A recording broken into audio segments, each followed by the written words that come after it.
Turn to Exodus 17. Exodus 17, rolling right along here.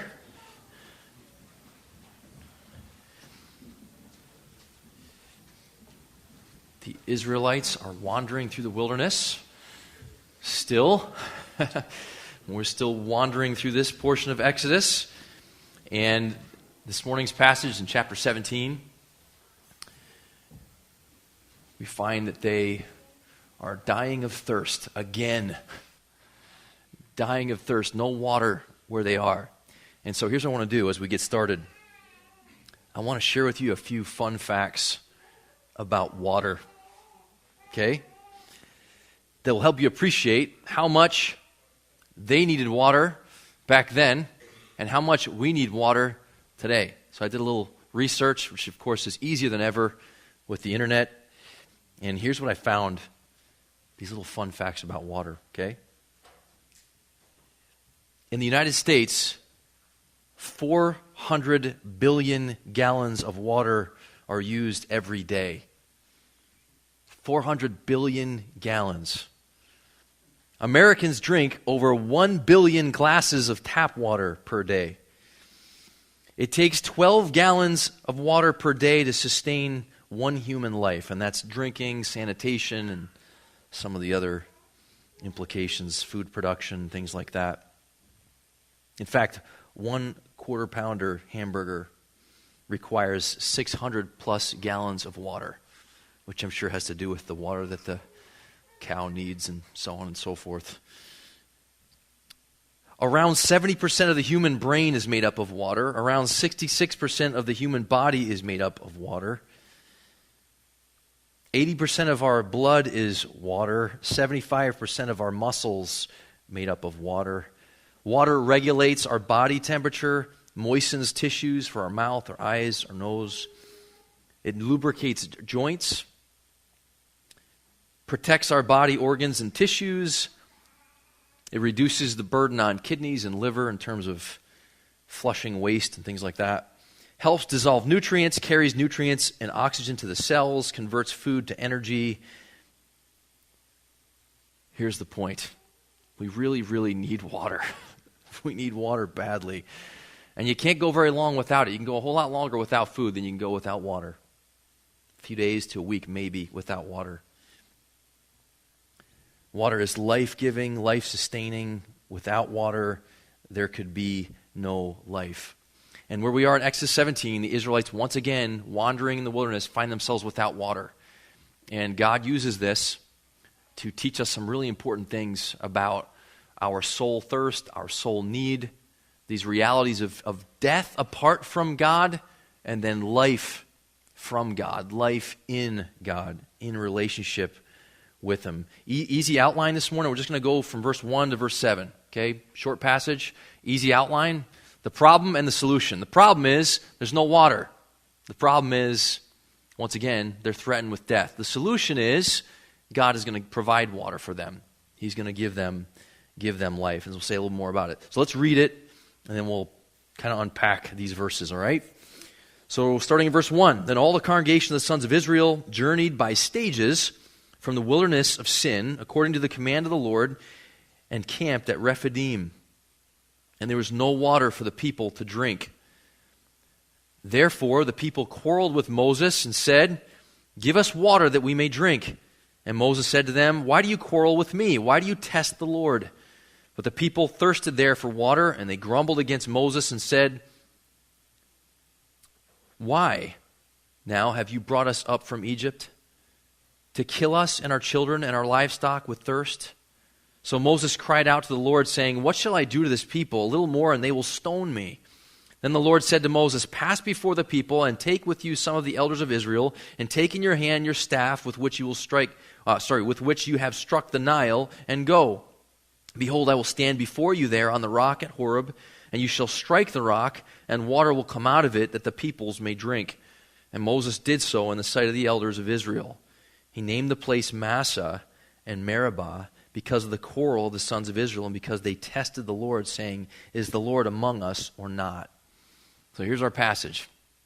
And remember again that the Israelites, as they're wandering, they're in the wilderness. And I don't know about you, but when I think of the term wilderness, I think green, lush, dense, like the woods around here. I think of wilderness in that sense, but not the way it was there. Desert wilderness. There's very little in terms of plant life and greenery. It's brown and dead. I mean, every direction they look, it's just desolate. There's no ability, as we've said the last few weeks, there's no ability to plant crops. They're truly dependent upon God for miracles of the life-sustaining kind every single day. They need God to provide for them. That's the situation they're in. And here, they're desperately needing water. I said a few minutes ago, and I want to say a little bit more about this, once again, God is acquainting them more deeply with the realities of death and life. And as I've been thinking more about the gospel implications for our daily lives as believers, this death and life paradigm is huge, all right? And I want to prove to you this is what God's up to. Just remember, and some of you have been with us, some of you have not, but I want to summarize for you what we've seen so far in terms of death and life realities. So going back to when the Israelites, in the beginning of the book of Exodus, are enslaved there in Egypt, and God says, I'm going to set you free. And how does he do that? He does that by means of these miracles of death, the 10 plagues. Most of them explicitly involve death in some way, and the other ones implicitly involve death. They're these miracles of death. And along the way, God preserves the lives of his people. So there's death and life there. And then there's the final plague, which is the death of the firstborn, the Passover.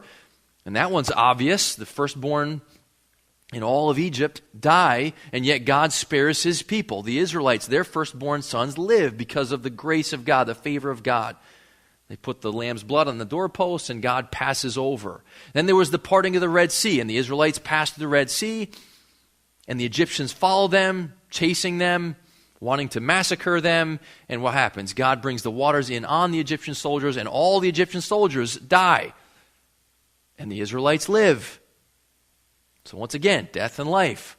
And then they get into this season of wilderness wanderings. And the first thing that happens is they end up in a place called Marah, and there's no water. Threatened with death, dying of thirst. And God, to Moses, take this stick, throw it in the water. It'll sweeten the water. You can drink that water, and you'll survive. There's life. And then they go a little farther, and there's no food. And God provides bread from heaven, manna and quail, to feed them, to sustain their lives. So you with me so far? I mean, over and over and over again, death and life, death and life, death and life, death and life. Now look, in this passage alone, I want to point out 5 references to death and life in this passage that we just read, just verses 1 through 7. 5 references, and we went through this in our men's meeting the other day. And I even added one to our list, Greg, that we came up with. Look in verse 1. All the congregation of the sons of Israel journeyed by stages from the wilderness of sin. Stop right there. There's an implicit reference to death right there. And you're thinking, well, how? It doesn't, what do you mean? Here's how. When they came out of Egypt, this group, and we've said before, somewhere between 1 million, 2 million people. And they're of all different ages. So guess what's happening along the way? People are dying. People are dying of old age. People are dying probably of disease. No doubt accidents happening. Dying because of wild animals. I mean, people are dying in this journey they're on. So there's death in that sense. The end of verse 1. It says they camped at Rephidim, and there was no water for the people to drink. That one's pretty obvious. They're dying of thirst. They can't only go so long without water. They're going to die. There's another reference to death. Verse 4. Moses cried out to the Lord, saying, what shall I do with this people? A little more, and they will stone me. They're going to kill me. Now Moses is worried about his own life. There's death, or the threat of death. Verse 5. This one also is subtle, but it says, God tells him, take your staff with which you struck the Nile. That refers back to the first plague where Moses struck the Nile and the Nile turned to blood. And it says explicitly there that all the fish in the Nile, what happened to them? They died. So there's death, death, death, death, death. And God preserving life. So do you see that? Death and life, death and life, death and life. And as we've been saying, one way to think of the ongoing Christian life, our journey with God, is to understand that He's acquainting us with death and life perpetually, moment by moment, day by day.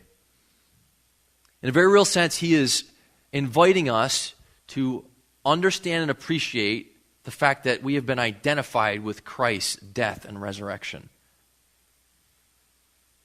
And that may or may not make sense right now, but hopefully by the end of the message, it'll make sense and even prepare us as we take communion here soon. Well, they needed water. 1 to 2 million people. And you remember what I said earlier, those little fun facts about water? You know how much water they needed? A lot of water. They needed a lot of water, like millions upon millions of gallons of water for all these people and all their animals. That's the problem, and here's the solution. It says, we'll just pick it up in verse 5. The Lord said to Moses, pass before the people, take with you some of the elders of Israel, take in your hand your staff with which you struck the Nile, and go. Behold, I will stand before you there on the rock at Horeb, and you shall strike the rock, and water will come out of it that the people may drink. Pretty amazing. Let's take the elders and go. Horeb is this rock, and it must have been, this isn't like a little rock. This is like a massive boulder, had to have been. And he even says, and I almost missed this, but just the other day as I was reading it, wait a minute, I stopped, did a double take. Look at verse 6. I will stand before you there on the rock at Horeb. What do you suppose the significance of that is? And what does that mean? It's probably an appearance of God. Maybe it's an appearance of Christ. They call him Christophanies, where Christ showed up at times in the Old Testament in human form. He stood there with Moses to reassure him, hey, I'm with you. I know you're scared. I know you don't see any hope. You look around and you see this dry, arid environment, and you think you're dying, and you think the people are going to kill you, and I'm with you. Pretty awesome. And then he says, you strike the rock, and water will come out, and sure enough, that's what he does. And water must have just gushed out of this thing, and it must have just kept gushing out to where there's literally like a river of water coming out of this rock. And I'm no like scientist or expert when it comes to these things, or geologist or whatever. Pretty sure water doesn't come out of rocks often. Like it can pass through stones and rocks, and some rocks are kind of got a porous kind of, but it doesn't come from rocks. This is a miracle. This is God doing what nobody else could do. This is God solving their problem. This is God giving them life. When without Him, it would be certain death. Certain death without Him. Amazing. And this is another, it's just unbelievable. That's why we're going so slow. I was telling a pastor friend of mine that I'm preaching through Exodus, and he had preached through it years ago. And I said, how long did you take in the book? He's like, I think I had like 20, 25 messages. Took me several months. And he said, how about you? I said, I don't know. I'm like 17 messages in, and we're in chapter 17. So it's going to take a little while. But I just keep seeing these amazing pictures of Christ and the gospel. So this rock, Moses strikes, water gushes out. Listen to what Paul says in 1 Corinthians 10. Listen. He refers back to this wilderness wandering season. He says, I do not want you to be unaware, brethren. To his Corinthian brothers and sisters, hundreds upon hundreds of years later, he says this to them. Our fathers back then were all under the cloud, and all passed through the sea, and all were baptized into Moses, and in the cloud and in the sea, and all ate the same spiritual food, and all drank the same spiritual drink, for they were drinking, here it is, from a spiritual rock which followed them, and the rock was Christ. So he says, hey, this rock here in Exodus 17, it's Christ. It's a picture of Jesus. It's a picture of physical death, physical life, spiritual death, spiritual life. Listen to this one, Isaiah 53. It says here, back up, Exodus 17, he says, Strike the rock. Well, that same verb, to strike, is used in Isaiah 53 where it says this, surely our griefs he himself bore, and our sorrows he carried. Yet we ourselves esteemed him, that is Jesus, stricken, smitten of God, there it is, and afflicted. But he was pierced through for our transgressions, crushed for our iniquities. The chastening for our well-being fell upon him, and by his scourging we are healed. Jesus is struck.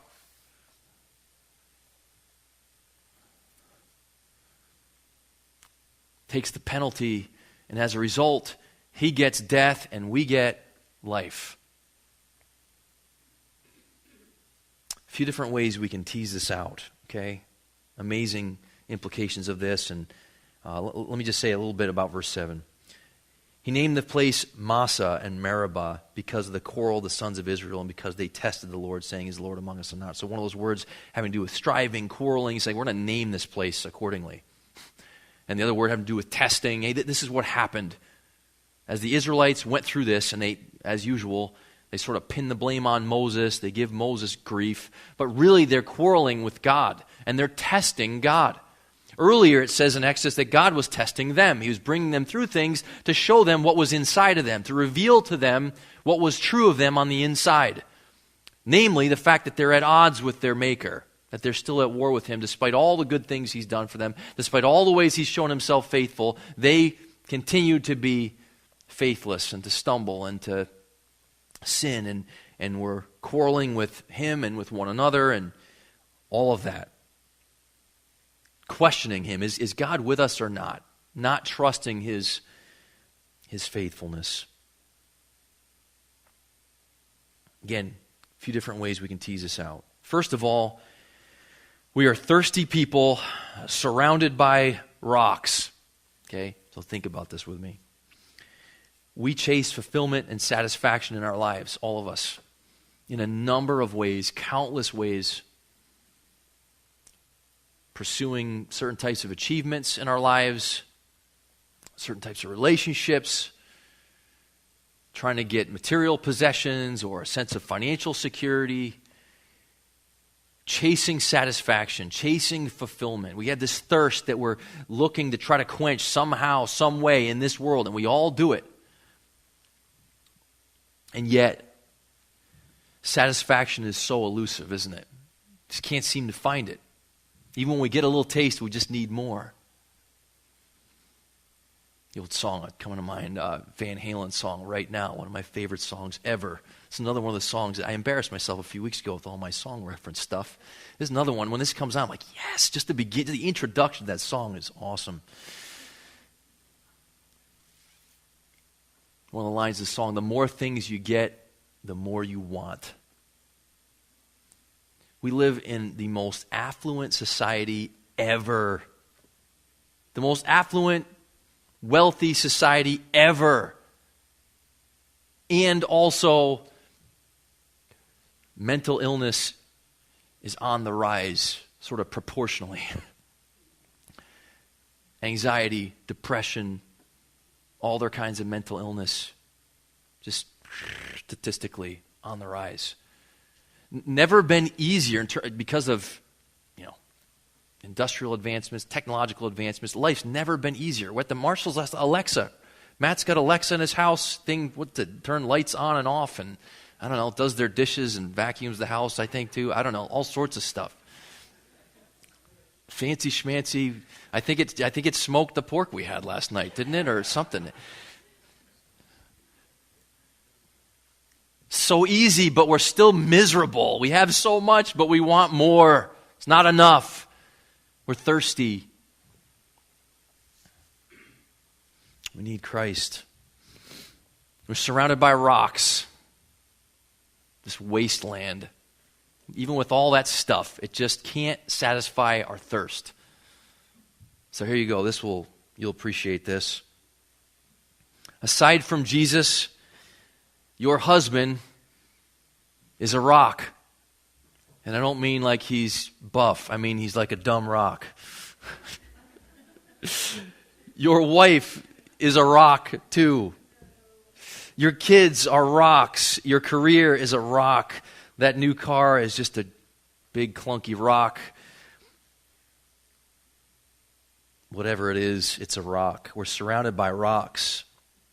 Water, life, love doesn't come from these things. It doesn't come from rocks. Water only comes from a relationship with our Creator God through Jesus Christ. It's the only thing that can ever begin to fulfill that emptiness in our soul. So Jesus says, all you who are thirsty, come to me and drink. He says, I'll give you this living water, and not only will you have enough for you, but it will spill over. It'll flow from you for the benefit of others. So what's this mean when I say, hey, everyone's a rock, everything's a rock? Just trying to help you see that there's no life in this world apart from the Creator. But here's what that does not mean. It doesn't mean that we can't enjoy the common grace blessings of relationships and material things and vacations and things that we get to enjoy to one degree or another. It just means that within those experiences, Jesus is the life giver. What really sweetens them for us, when you experience your marriage to be a source of sweetness to you, support, and I get that on a regular basis, thank God, with Jill. But what we're realizing is, hey, that's a gift of God's grace to us. It's God's grace through Jill to me, through her, the uniqueness of her personality. It doesn't eliminate her, but it comes through her to me, and vice versa. And the same thing we enjoy. We have tons of fun with our kids and tons of enjoyable times with our kids, and that's a good gift of God's grace to us.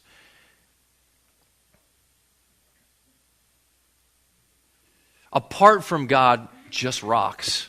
Because of God, because of Christ, tastes of living water. The same thing when you have, I've had some vacations that have been amazing, and right, Jill? We've had some vacations that have been nightmarish, to say the least. We've had both. Probably you've had both. Someone in this room has wisely told me at one point, you're better off planning your vacations without extended family. Just go do you involve them and it can become dicey. Well, why is that? Because they're rocks. There's no water there. But I'm a rock too. So the second way I want to tease it out is, I said, we are thirsty people surrounded by rocks, and we are rocks surrounded by thirsty people. When it comes to spiritual things, life, love, joy, peace, patience, self-control, we are rocks with no ability to generate those things. Our life regularly acquaints us with death. And in and of myself, I can't produce life. I'm an Israelite in the wilderness, and I just look everywhere, and there's no life. It's just dead. When we are hit, listen to this, okay? So I'll make it clear, hopefully. When we are hit with the rod of life circumstances, adversity, things not going our way, our flesh not getting what it wants, what comes out of us? Not living water, but death. Expressions of death, namely anxiety, anger, greed, irritation, rebellion, hostility, lashing out at the people around me, just like the Israelites did to Moses. Moses, what's wrong with you, you moron? You brought us into this mess. We do that to other people and fail to see what God says. Hey, you know what's true underneath that? You're quarreling with me, actually. So when we are, we're tested by God, you know what comes out? Naturally speaking, not good stuff. Not water.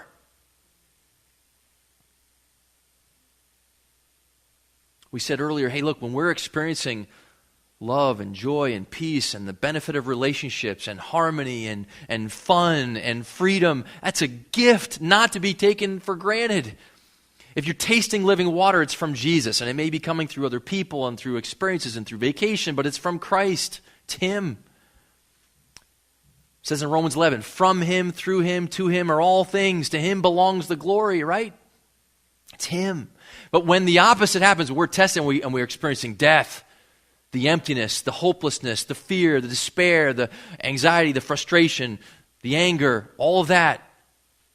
That's the natural stuff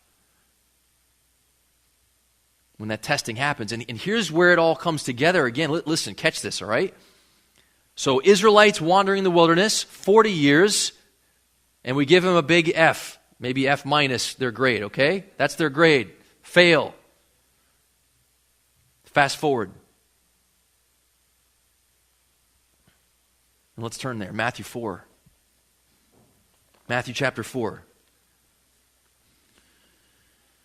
Here is Jesus in the wilderness. Not for 40 years, but for 40 days. Matthew 4. Read verses 1 through 11. It says, Then Jesus was led up by the Spirit into the wilderness to be tempted, to be tested, could be translated, by the devil. And after he had fasted 40 days and 40 nights, he then became hungry. Sounds familiar, right? And the tempter came and said to him, If you are the Son of God, command that these stones become bread. And he answered and said, It is written, Man shall not live on bread alone, but on every word that proceeds out of the mouth of God. And stop there for a minute. He's in the wilderness, same type of environment. He's hungry. He's been fasting. The devil comes to him and tempts him. Hey, just turn these stones to bread. You can do whatever you want. And he refuses to do it. Is he murmuring, complaining, quarreling with God? No, he isn't, is he? He's waiting on God. And he says, Man shall not live on bread alone, but every word that proceeds out of the mouth of God. Here's what he's saying. I wait for the provisions of my Father. Patiently, faithfully, waiting. Here's the one who is righteous. And keep going. The devil took him into the holy city, had him stand on the pinnacle of the temple, and said, If you're the Son of God, throw yourself down, for it's written, He will command His angels concerning you, and on their hands they will bear you up, so that you will not strike your foot against a stone. Jesus said to him, On the other hand, it is written, You shall not put the Lord your God to the test. We just read back in Exodus 17, what are the Israelites doing? They were testing God. What is Satan doing here? He's testing God. And what does Jesus say? I'm not going to test my Father. It's written, You shall not test the Lord your God. He's submissive. He's yielded. He's patiently waiting on the provisions of his Father. He's going through affliction, suffering. And what's coming out of him? Righteousness, life. And keep going. Final section, verse 8 to 11. Again, the devil took him up to a very high mountain and showed him all the kingdoms of the world and their glory. And he said to him, All these things I will give you if you fall down and worship me. Then Jesus said to him, Go, Satan, for it is written, You shall worship the Lord your God and serve him only. Then the devil left him, and behold, angels came and began to minister to him. When the Israelites were wandering in the wilderness, over and over again, it says they committed idolatry. In fact, 1 Corinthians 10, where Paul references the rock being Christ, he says there, hey, this is all written as an example for us. They committed idolatry. And he says, beware lest we commit idolatry. Look somewhere other than Jesus for life. But when you see Jesus in the testing period, he refuses to do that. He will not worship himself or anything else around him. He will not worship Satan.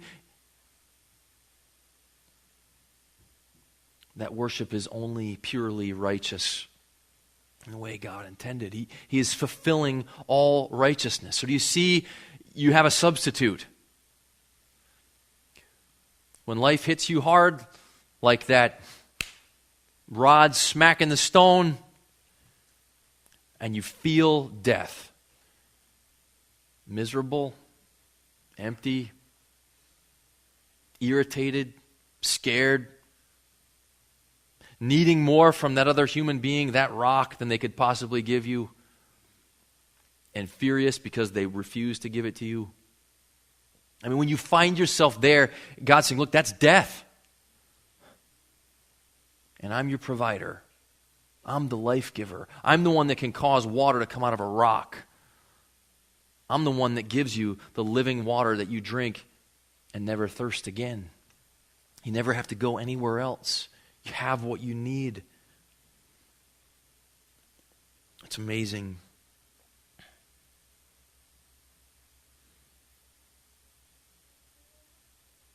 Jesus is humble and submissive and obedient. By nature, we are not. We are proud and rebellious, unbelieving, disobedient. Like the Israelites, we tend to quarrel with God, quarrel with people. We test Him. And it's absolute misery and emptiness, constant conflict with others. And that's where we feel the thirst, we feel death, and that's where Jesus meets us to offer us life. To offer us forgiveness, the assurance that we've been reconciled to God, that we have Him. That we have in Him everything we need for life, spiritually speaking. In that relationship, we lack nothing.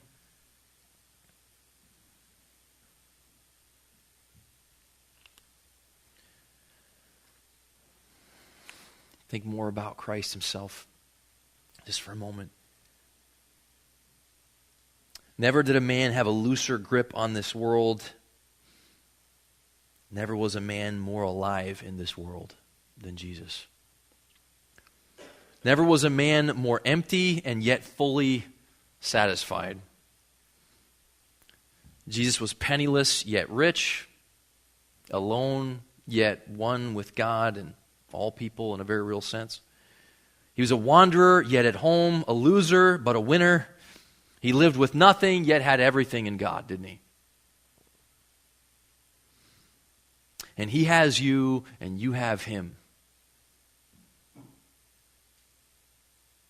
God says you have life. You have all the water you need.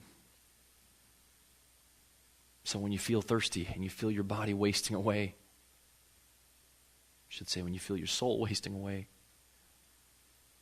and all those symptoms of dying, there's some medical people in here, Jeff Kennington, you could tell us about some of the symptoms of when a person's dying. Well, from a spiritual perspective, it's all that working of the flesh, the anger, strife, the hatred, the anxiety, the fear, the greed, the lust, symptoms of death. He says in those moments, remember what's been done for you. Remember that God is with you, just like He was with the Israelites. He's faithful to you. He's leading you along. This is by what you're going through is by design. Oh, man. Can I do this? I'm going to try, Jill. So we watched this Christopher Robin movie. I was talking about it in Sunday school this morning. I'm so behind. Apparently, Jill, it's been out for like months and months and months. I thought it just came out. I don't know, whatever. Anyway, it's all fresh to me. And the kids want me to watch it with them, and I was kind of being a party pooper, and I didn't want to watch it. And I'm thinking, I remember watching the cartoon as a kid, and I saw the trailer for it a while back and thought, this weird little bear walking around saying silly things, and I don't think I want to watch that. But I sat down and watched it, and I'm glad I did. It was really good. And it is filled with like these gospel implications. And at one point, Christopher Robin's all grown up. He's left behind his friends, Winnie the Pooh and Tigger and all those guys. He's all grown up now. He's a man of the house, and he's got a wife and a daughter, and he's in the workaday world, and he's got this big, important, impressive job, and he's all preoccupied with that and burdened by that, and just no fun to be around whatsoever, and neglecting his family, neglecting his daughter. Has totally lost touch with just the reality of like playing and enjoying life a little bit. And kind of out of nowhere, Winnie the Pooh shows back up in his life, and Christopher Robin's like, what are you doing here? I mean, he hadn't had any kind of contact with this little stuffed creature for a long time, and he shows up, and he goes out, and he's in London at this point. He's way far away from where he was as a kid, playing in this cottage and where the tree was that he would go and find Winnie the Pooh. So he's like, where'd you come from? And Pooh had come out of this tree that's in his yard there in London. And he's like, well, how did you get here? And why is this? This isn't the right place. And why are you here? And why is there a door here? And this is what Winnie the Pooh says to him. Well, I suppose it's as it needs to be. I mean, disruptive in Christopher Robin's life, his important, big, impressive life, complete disruption. But it's as it's supposed to be. And you see him trying to just get rid of Winnie the Pooh and bring him back and drop him back off where it belongs and get back on with his life and his task and his work and all that's. And there's just some awesome life lessons there. What the heck does any of this have to do with Exodus 17? I don't even remember myself right now. Well, here's what it has to do with. I feel like in some ways my job is to help us slow down. Remember what's important. To remember who your Creator is, what He's done for you, that you have life in Him, and that all those pursuits that keep you preoccupied and frustrated and stressed out,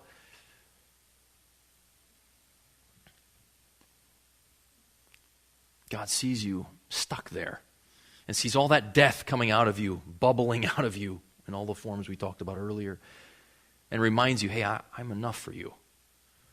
You're forgiven. You're reconciled to me. You have eternal life. You have everything you need. So rest. Relax a little bit. Live in the moment. Just enjoy what's in front of you. We don't know. We don't know what tomorrow holds. But we have today. We have our loved ones, people around us.